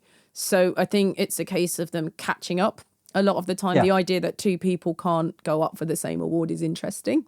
I think it would have been incredible, because if we could have gone like, rather if than Charlotte splitting it, could have been with Jen, and Estelle could have been with Kirsty. That's what I mean. Yeah, it would have been amazing, because again, like I really feel like and like you said, all the productions are different. With that specific project, they're so connected. Like those performances, they're so. It's hard to a point where it's hard to tell who did what, because it was 100%. All part of something really great that we created together. Even though we didn't work together, because they arrived after us, and we didn't do that. You know what I mean? You know what I mean? No, right? You did it asynchronously, but you worked on the same stuff. But we did, because again, like I feel like everything we build influenced the way they voiced the character, and Guillaume was the link. He would always make sure that Verso would be Verso. It doesn't matter how he sounds and how he moves, as long as he is Verso, you know. And we are part of that process, all of us. So I'm just so proud of the team and the work. And again, I'm still amazed on how people connected with those characters, because like you said, you can never know. You know. No, it's an interesting point, I think. I mean, it's not just awards, it's press. Press picks certain people that they have decided are the lead characters. And you know, we had the same in Baldur's Gate. You have an ensemble cast, but press will have their favourite actors. And the wonderful thing about social media is the players and the fans, they make their own damn choices. And I will be eternally grateful for that, because, you know, Karlach's not on the damn poster, okay? Like, that's what I'm saying. And here we are today. And that's the fans, you know, voting however, you know, and the way they connected with us. So thank you, guys. And also another thing to remember is that, you know, the developers are watching. They're watching your performance, and you've got this behind the scenes. They know what you did. They know, be patient, young Padawan. I'm sure you've got something up your sleeve you're not allowed to talk about. But... like I said, like for me, the only thing that matters is I want to work. I want to. And you will. Yeah, because again, at the end of the day, they're great actors that never got awards. But they do what they love, and it was never about this. It was no, never of course about not. But it is marketing as well. If I'm going to really get down to brass tacks, it does give you value. I mean, I had very little interest from Baldur's Gate 3 until I did the red carpet at BAFTA. Oh, which had really? nothing to do with that performance. And then suddenly the calls started coming in. And it was like, okay, interesting. I have value. Didn't before. It wasn't really, and I think in the UK at least, there's very few casting directors. I think they're not playing games. I actually don't think they're playing the video games and they're going off vibes, or there's certainly a situation where they will just hire the same group of people from the same agencies, but they don't necessarily play video games, so they're not aware. And then something like Baldur's Gate 3, every actor was saying they're a main role in it. So, like everyone was like, no, I'm actually very significant. And I'm going, yes, I'm one of the lead. So yeah, it took a while, but then when it hit, It did, and you were at the Game Awards. That's how we met. So I think it's coming. That's all I'm going to say. Plus, you've got a whole film thing happening as well. Yeah. I think I'm going to get on to my last. It's been such a long interview, but I've been fascinated by. It's all my fault, not yours. So I'm going to ask. I think we touched on it a little bit. Who's in your village? Who looks after you? Champion people so much. Who gives to you? You mean in my everyday life? Yeah, sure. Whatever, however you want to answer that. I think I'm very lucky because I told you about Gustave, the director I worked with. It's been 10 years that I met those people. We were a group of creative, talented people. Some of them are actors, some of them are directors, sound engineers, editing editors, sound mixer, and we have this collective, but we're not a proper collective, but we're just like people. We stick around, we stay together, and they all happen to be very talented as well. And we all started being nobodies. Yeah. We just knew this is what we wanted to do. And when I made my first short film, they helped. And when another guy made his first short film, we helped. And we did that for every single project. And I felt like we started to be part of some of us. They started to work in movies, and some of us they started to work in TV shows. Some of us quit. Some of us came back. They became parents. And I feel like today, most of us, we're still. It's crazy because we're not really working together anymore because, like, all of a sudden I went into this video game industry and another guy went into the action Netflix movies, but we're still there looking at each other, be like, when it will happen, that day when we'll have the project where we can all come back together for real, getting paid, doing it with money, it will be incredible because we know each other, we support each other, we're so kind. I think that this is something I value and I want to keep.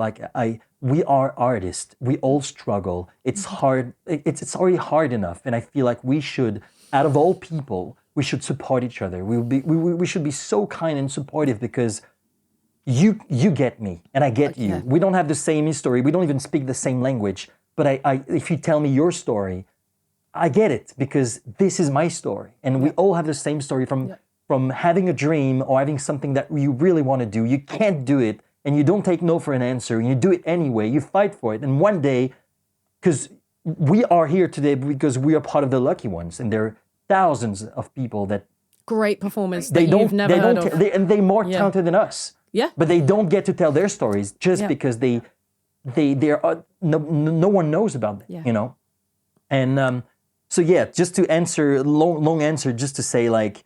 Of course, obvious reason, my close friends and family, but the thing we have, like my best friend since Expedition 33 came out, his name is Johan. Since the game came out, we're both actors. We started together, and all of a sudden, why me? This year, I blew up. Yeah. He would have had all the reasons on earth to hate me, to be jealous, to take some distance. He has been the most supportive person ever. He went to every single convention I went to. He took pictures of me. He always come with this camera. He's like, oh, this could be great for socials. Oh, what a sweetie. He was my partner on the BTS. Like he's been there. It's like, well, like this is a celebration of who we are. Yeah. We fought for this, and it's happening to you. Like this is a win.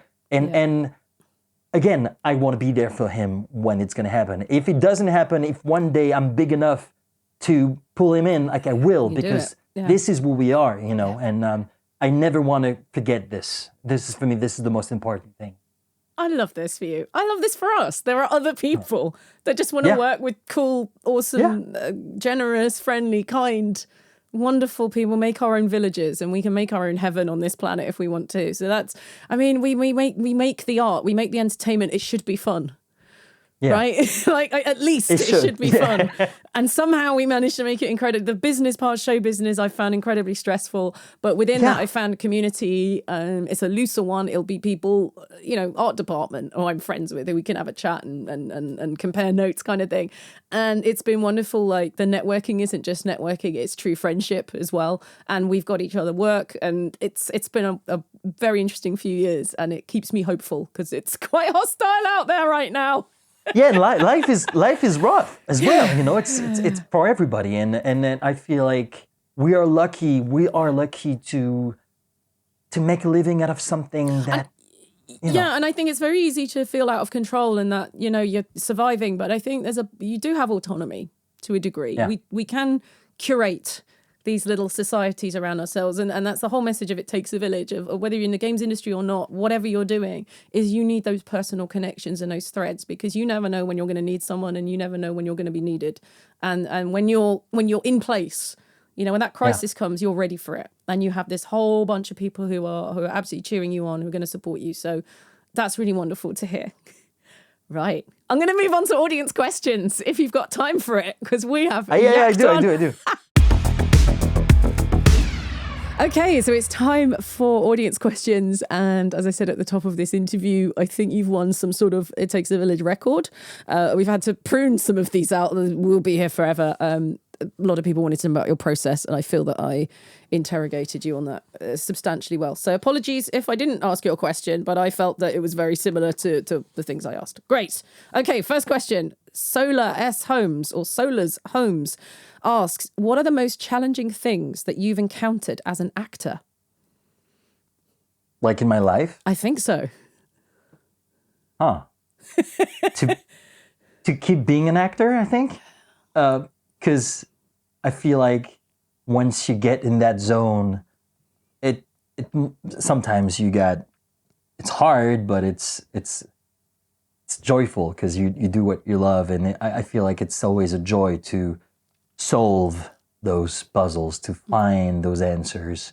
So sometimes it's challenging, but it's always fun because this is what I love doing. I feel like the most difficult thing is to keep going when you're not acting, to stay around long enough for people to be like, who's this guy?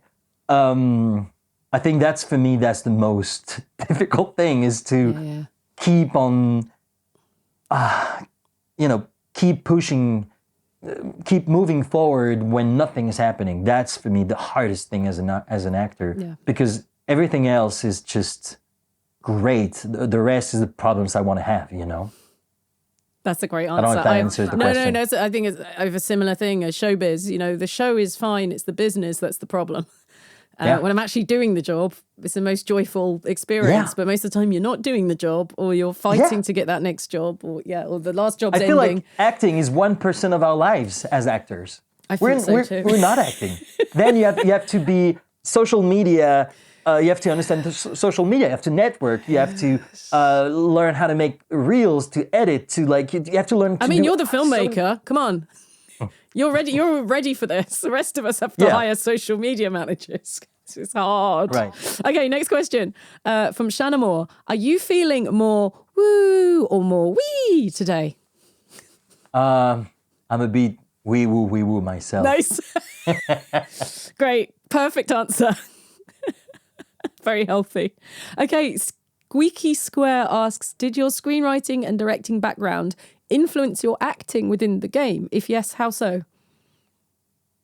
I think my initial answer would be no, but I think it must influence everything, because once you start understanding how a story works, how the character arcs, how they're built, I feel like you never go back from that. Mm-hmm. You always, but again, and again, it doesn't, because once you're acting, if you think about those things, you're not really in the moment. You're not really, you know what I mean? You're the best takes, the best moments, the best things I've done were completely out of my control. And I was like, I had no idea if it was good or not, because once you get in that zone, it's very rare to get out of your head and just, and it also having the people you act with, like I've been so lucky. If we talk about Expedition 33, Estelle Darnaud and Charles Opner,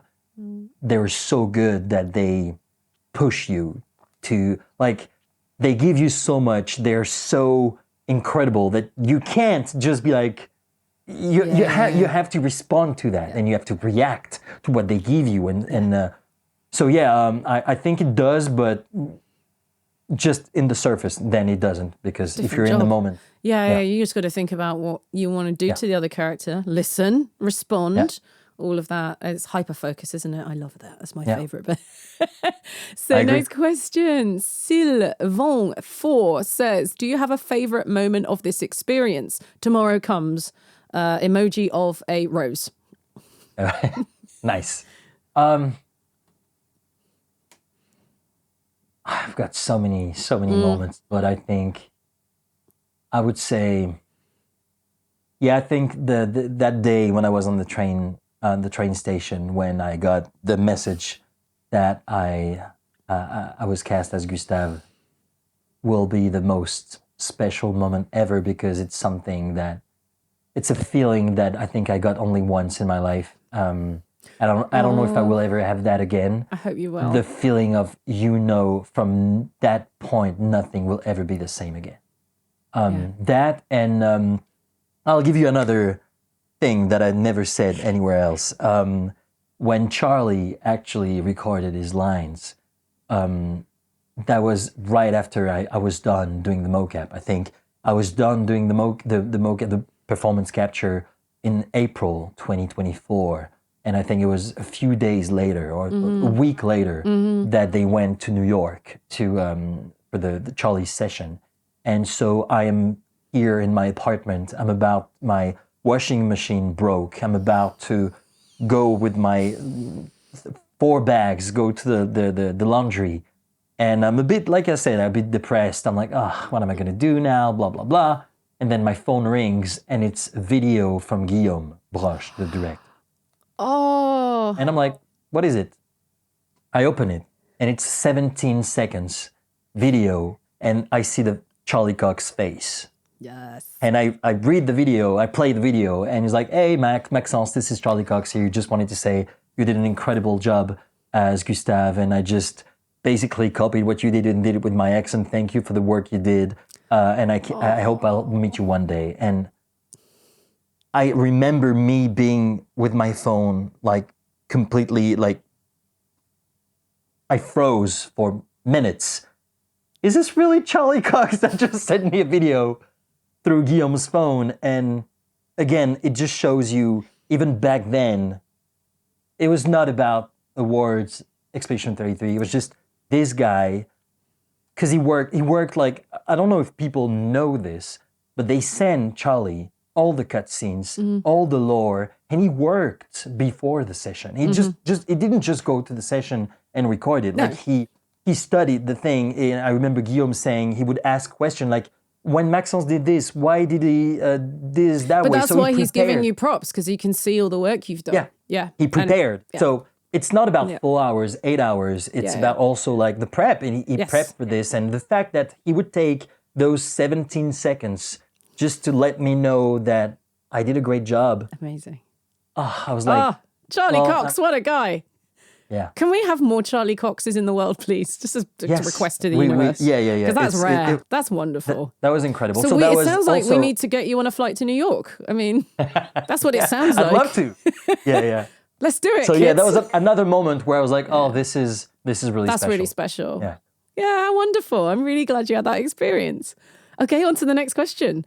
Demetrius Digkas says, if possible, I feel this is all out of your control. If possible, that's the next one. Would you prefer a sequel or a prequel to Expedition 33? That is also out of your control, but do you have opinions? I mean, I do. My opinion would be none of them.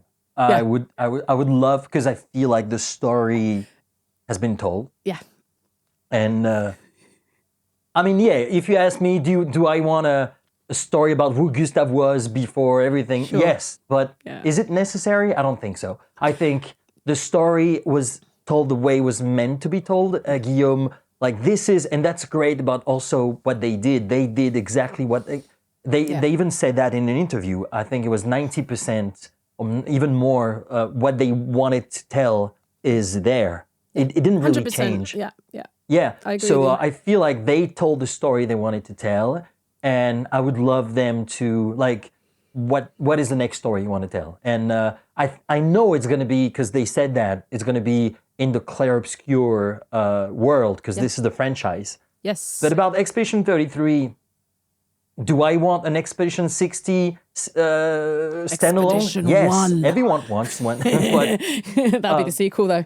Yeah. No, I was frustratingly annoying when I was asked about Baldur's Gate 3 and going to 4, whatever, and it was like, there's so much story. What do you want? They've chosen, it has to have a beginning and an end. There was a lot of middle. It's fine as it is, but yeah, I guess we'll see, I think so. So I want them to be able to tell the next story with as much freedom as they had telling that one, you know. I'm going to ask it. I think it's an odd question, but I'm going to ask it anyway. Jay Verez123 asks, if possible, would you reprise your role as Esquie? I mean, he could be a reoccurring character in Clair Obscur. You're not going to say no, are you? Yeah, I mean, who would say no? Who's going to say no to that? No, I would. Yeah, of course. Yeah, of course. Again, I feel like Esquie, we don't know much about him, and yeah, I'd love to. But again, like this is completely out of my control. Maybe the mystery's the point, but of course you would do it. Yeah. Again, this is like I'm at their service. If they ever need me, I'm there. If they don't need me anymore, it's fine. Like we've got Oscio. It's okay. Yeah. And I'm sure there's another mirror character that you could play. Infinite versions. Another cousin. I'm sorry if I butcher your name, but it's hard to say. svmpre.sp asks, who is your favorite character to do mocap for? That's hard. It would be, the easy answer would be Gustave, but I don't think it's the right answer because I spend most of my time being Verso. And I feel like I learned to... It's hard because, like I said, like it would be super easy for me to say Gustave because not because Gustave is a better character, because of what Gustave means to me, and this is how I got into the game because of the entire Charlie Cox thing. Gustave is special, but I think if you talk only like the best character I enjoyed during the mocap, I couldn't pick one because I gave a part of my soul in each one of them, and again, Verso is the one that I spend most time with. I learned how to love him, to accept him, to give him something very special as well. I suffered so much with Verso. I had to endure so many things. So, and Renoir was such a, like you said, and I didn't really answer earlier, but it was like knowing that Andy Serkis would voice Renoir. Yeah. So no, I don't think I will answer that because I would disrespect the other characters that I put so much heart into. So I loved all of them. I mean, there's a follow-up. Yeah, there's a follow-up question from Chauve Moyeux. Sorry if I, again, butchered that in many languages there. Hey, Maxence, which character did you prefer to play between all of them? So that would include Esquie and Oscio, sorry. Well, that's the other thing. I tell you this. How do you compare? Like, I get most of the recognition for this game for Esquie. Yes, you do. because this is how the industry works. If you're a voice actor, people will know about you, what you did, and if you are an actor that did something else, usually, and it didn't happen there because, again, Guillaume has been incredible with letting us put our BTS out there. But for me, it's been crazy for the longest time until I realized how Esquie meant to people. But I was like, well, I spent a few hours in the booth, only a few hours doing Esquie. And my voice has been post-processed as well. Yeah. And I get all the recognition for that, whereas for an entire year, hundreds of pages, all the acting that I had with Gustave, Verso, and everything, maybe 1%, maybe a little bit more, but 1% of people know about that. And it was always crazy to me to be like, how, like it's not logical to me. Yeah. But again, I didn't And know people like what about they the like. industry. Yeah. Yeah, no, exactly. Yeah. And like you said, how people connect with characters as well, and what Esquie.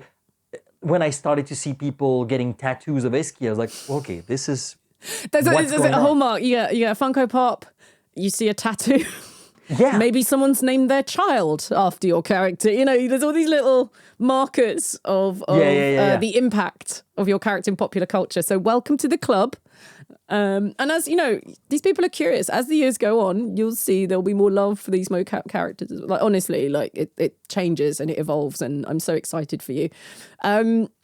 Ray Witcher. Ray did the opening titles for It Takes a Village. He's very cool. He's an animator and he teaches games out in Sweden. Did you need to train in any of the weapons, or was it more improvised? Verso especially. So again, to reflect on what you said earlier, we did the cutscenes. So the gameplay was not us. When the character is running, it was not us. Yeah. During the fights, it was not us. What we did though is all the transitions between cutscenes and fights. So we would get into battle stance. That's right, So and then we they had cut. to learn. Exactly. So usually what you would do, I would learn exactly how Gustave get into the battle stance, and Verso, Renoir as well, and we would do the thing, cut, and then the animators, they would take it from there. And All right. But so yeah, that's the Monaco, because I also did some mocap for Monaco. No way! Yeah. We all did. God. Actually. Guillaume did, Estelle did, I did cute. as well. Yeah. I thought So it was just we animation. had to play with the cane, you know, the I don't know how do you call that, the thing. The stick, the cane. Stick, yeah.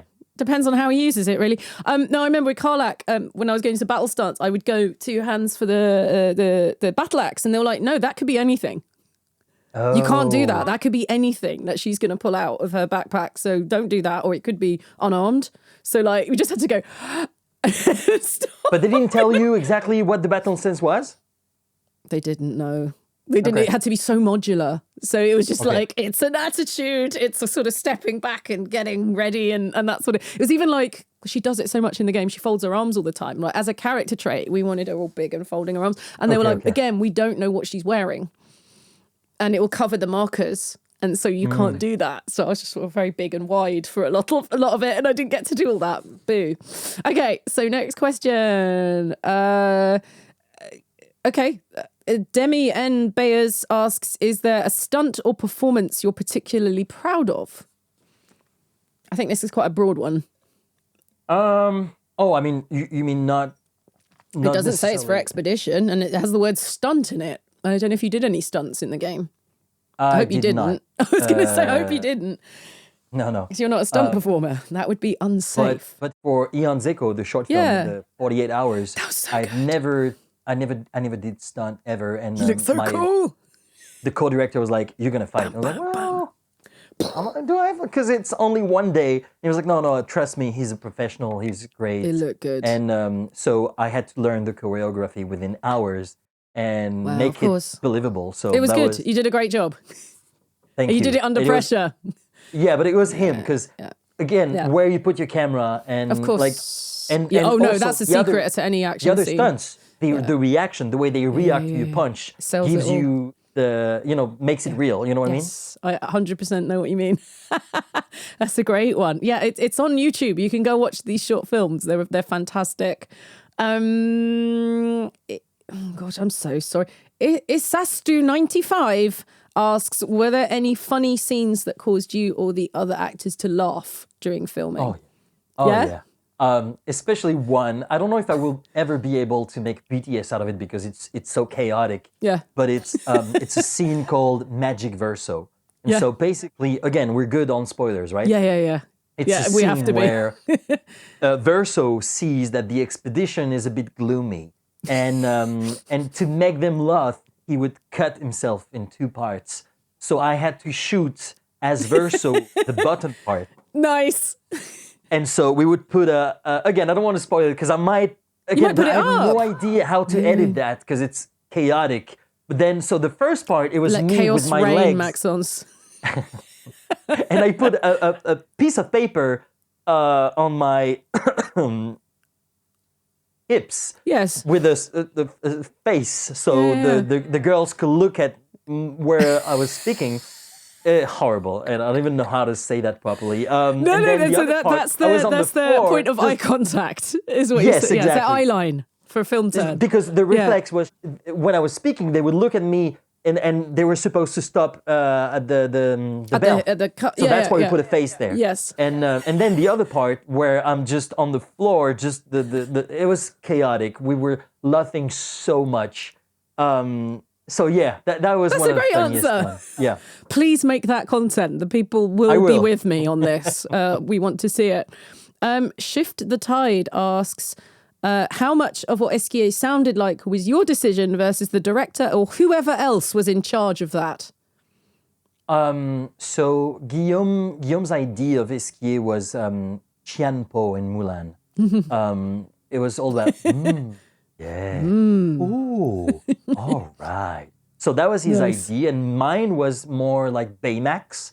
Hi, I'm Baymax. You know, something more. So we find something in between, and I feel like the result is exactly there in the middle of those two characters. And the people responsible for it, there is a guy called Theo. He's the one who created the plugin because they wanted Esquie to sound like, you know, he's made out of wine. And so they wanted, when he's talking, that you would have the reverberation of the wine, so like an echo. So he's the one that created that. They obviously pitched down my voice and slow it down as well. Raphaël Joffre, he was in charge of the entire sound of the game. You have the entire audio team, Maxence, Alexandre. You got as well, I don't want to forget anyone that could have been in charge of that. But again, obviously Guillaume as well, that supervised this. So yeah. Amazing. It sounds like you had read in for him as well. So there was some, you'd gained some ground there as well, because you like, originated that voice, even if you didn't know you were doing it. And to follow up on that one, Josephine Bird, who has been a former guest on Village, she's also in Sweden, asks, how was it to perform the same role in French and English? Is there a lot of difference, or is it very similar? It's similar, but it's hard because the sentences that are not built the same way. Yeah. So something that I did in English that worked really well, when I did it in French, was like didn't work. Yeah. So we did had you switch to find... between them, or did you do one track and then do another track? How did that no, work? I think I recorded the English version in April and the French version in September. Oh, how strange. So I had to re-listen everything that I did and copy what I originally did. To give you an example, there is a famous line in English when you meet Esquie and there is François, Franfran, and Franfran got... so rude. Franfran loses the battle, and then Esquie is like, oh, Franfran, you got smashed, which was really funny. And when we tried to do that in French, it was like, ugh. So we had to find something completely different in French. That it's not even you got smashed. And it's even funnier. But again, like there are so many Serge Thiriet, he's the French director, for the voices. Yes. And he, like, there are so many moments where we had to just sit down and be like, oh, let's try but this. But that's great. So you did localization as a collaborative thing as well. Yeah. That's what you're saying. Oh, that's fantastic. And you speak Spanish as well. We didn't even talk about that. So you're multilingual. But yeah, I'm just going to throw that in because we didn't mention it. We're getting there. We're getting through these questions. By Gabby asks, is Maxence open to voicing an entire Esquie multiverse since he just did Oskio in the new DLC? I feel By Gabby's offering you a job. Yes. Send me the contract. I think we'd all like to see that. I love the idea that you would get to call that, but yeah, Esquie edition 33. Perfect. We got it. Let's go. Let's do it. Okay.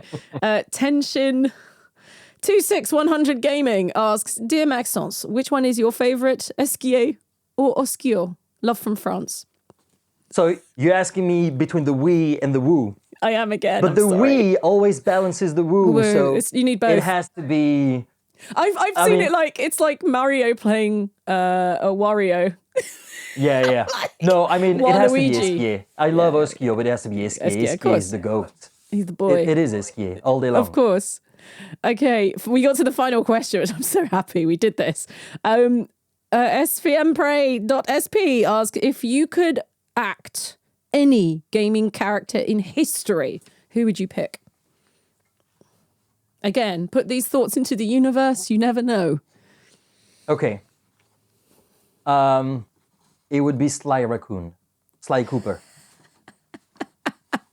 Why? Don't ask me why. No, okay, don't ask you why. I just All right, love we're the putting that character. there. All right.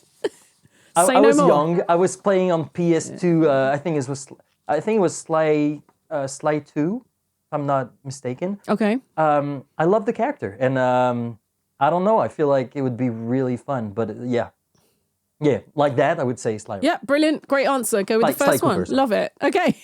So as we get to the end of this, and it's been wonderful to have you, by the way, thank you for giving your time.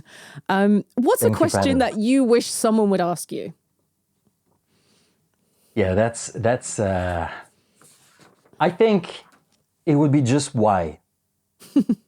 Why? Why do you do this?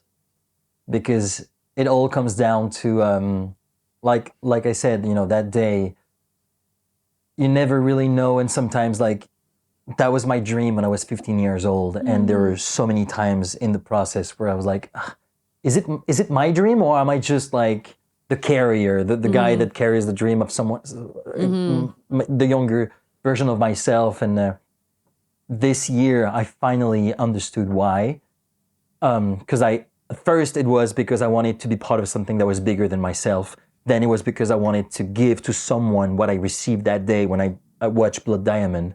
And then along the way it was like, oh, I want to be an actor.